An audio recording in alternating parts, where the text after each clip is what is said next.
Vamos a saber cómo hay que afrontar estos nuevos tiempos sin renunciar a la inversión. José María Luna, de Luna Sevilla Asesores Patrimoniales. ¿Qué tal? ¿Cómo estás? Muy buenas tardes.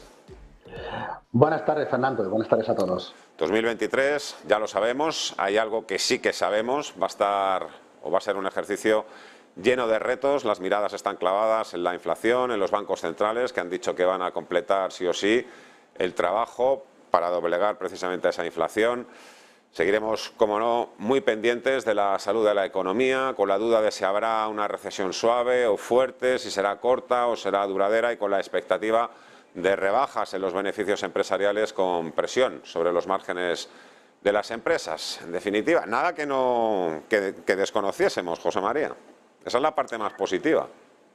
Sí, efectivamente, la parte negativa sigue siendo la misma. Tú lo has explicado fantásticamente bien. La parte positiva es que alguna de esas cosas pueda cambiar según vayan avanzando las semanas o los meses, ¿no?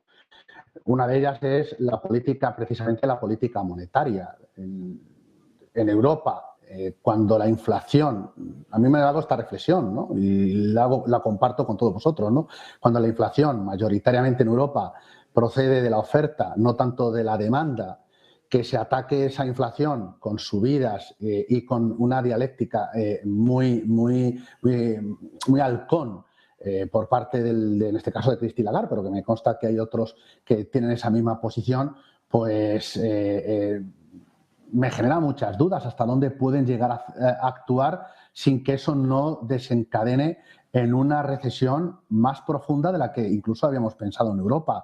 Y máxime, además, cuando para intentar evitar que se produzca una recesión dura en Europa se tienen que aplicar políticas fiscales expansivas, no tanto bajando impuestos, sino sobre todo incrementando el gasto público, pero eso de alguna manera hay que financiarse y hay que financiarlo y será con tipos de interés más altos, con lo cual, si el Banco Central Europeo, su pretensión es subir tipos y reducir el balance, los estados están endeudándose más, emitiendo más deuda pública, tienen que pagar tipos de interés más elevados y la economía se desacelera, a mí, como reflexión, a mí no me encaja excesivamente ni bien ni muy lógico, sobre todo lo que quiere hacer el Banco Central Europeo cuando precisamente, repito, la inflación en Europa procede fundamentalmente de oferta. Otra cosa es Estados Unidos, que la inflación efectivamente procede mucho más o se debe mucho más a la demanda. Es decir, aplicar la misma medicina a un enfermo, pero que la causa de la enfermedad sea distinta, pues a lo mejor no tienen los efectos que se desea, ¿no?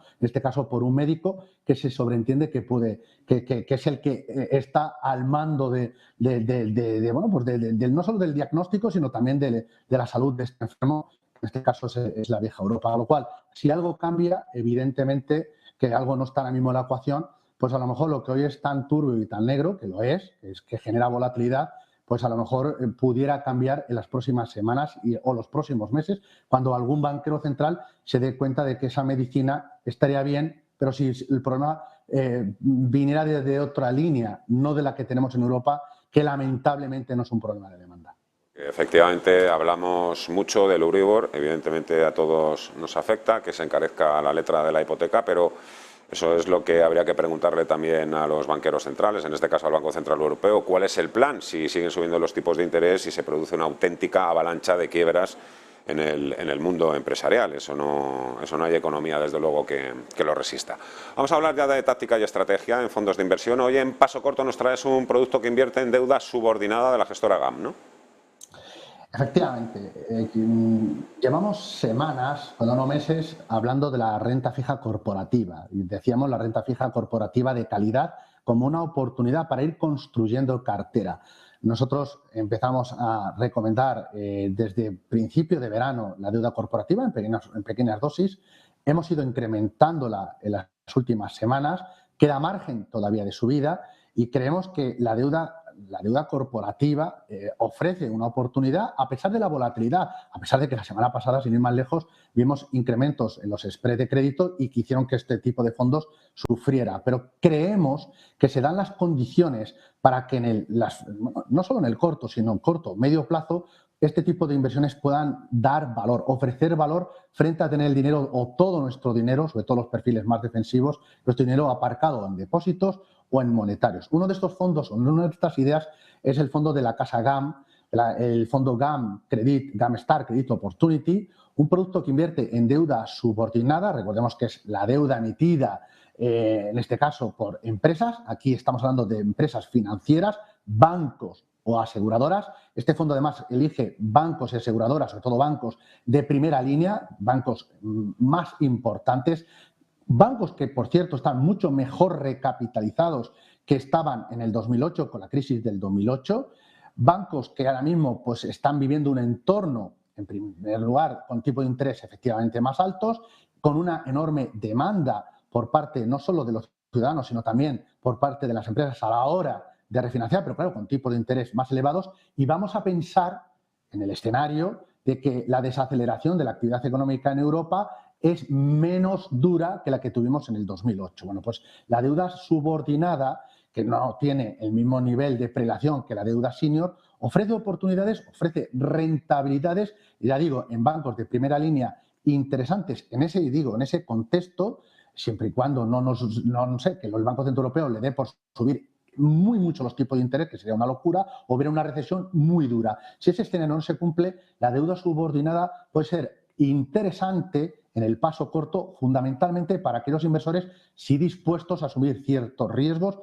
más allá de tener high yield o más allá de tener, por ejemplo, deuda senior. Bueno, pues esta sería la idea para el paso corto, ya digo, deuda corporativa emitida por bancos de primera línea, medio plazo, fundamentalmente europeos, también hay algo a nivel internacional, pero son fundamentalmente europeos, y hay BBVAs, hay Santanderes, deudas subordinadas, y también de otros bancos de primer orden, un producto que es agresivo, un producto que lo suele hacer mucho mejor que la media de su categoría, aunque también es cierto que cuando se pone la cosa hostil, pues es un producto que también, bueno, pues es rock and roll del duro y también puede corregir de forma notable.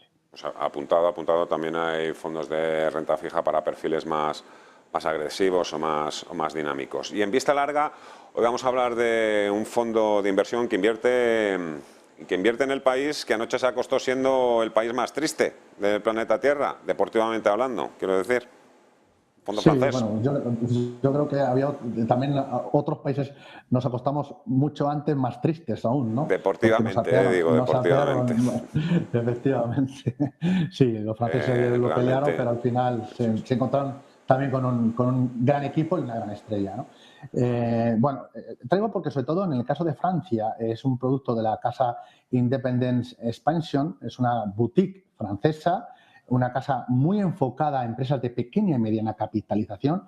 Pensemos que en el radar nosotros, desde una serie de asesores patrimoniales, manejamos 5 ideas muy interesantes de cara al próximo año, que, insisto, están en el radar. Una de ellas es la tecnología, en segundo lugar, precisamente las empresas de pequeña y mediana capitalización. También está China, sobre todo si se levanta todo lo que son ciertas restricciones al COVID-0. Está, por supuesto, los fondos de bienes de lujo, que alguna vez también los hemos traído por aquí. Y una quinta idea sería la deuda pública norteamericana de muy largo plazo con divisa cubierta. Bueno, pues dentro de las empresas de pequeña y mediana capitalización en Europa, he querido traer un producto que invierte sobre todo en Francia. ¿Por qué Francia? Pues porque en Francia tenemos unas empresas que, si bien futbolísticamente hablando es campeones, aunque sean subcampeones, a nivel empresarial tienen empresas muy potentes. Empresas, ya digo, de menor capitalización bursátil. También las tenemos en nuestro país. Pero en Francia tenemos que empresas ligadas a la tecnología, empresas ligadas a valores industriales.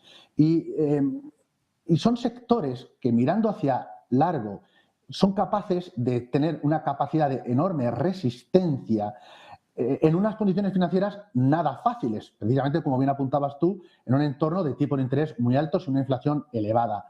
Pero también son empresas que pueden, ya digo, aportar valor si son bien elegidas, como lo hace esta casa. Un fondo que, si lo comparamos de forma histórica, como ocurría con el producto de la casa GAM, es un producto que lo hace mucho mejor que el índice del K40 y lo hace mejor también que el índice de pequeñas y medianas compañías francesas.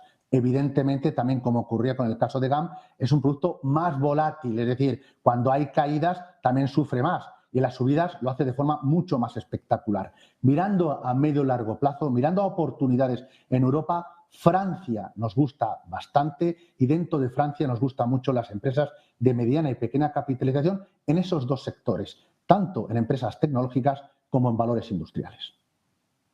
Perfectamente explicado. Ahí está esta selección. José María Luna, de Luna Sevilla, Asesores Patrimoniales. Muchísimas gracias, como siempre. Te mando un fuerte abrazo. Hasta la próxima. Adiós. Hasta la próxima. Cuídalo mucho. Bueno, que todo el mundo lo entienda, ¿eh? No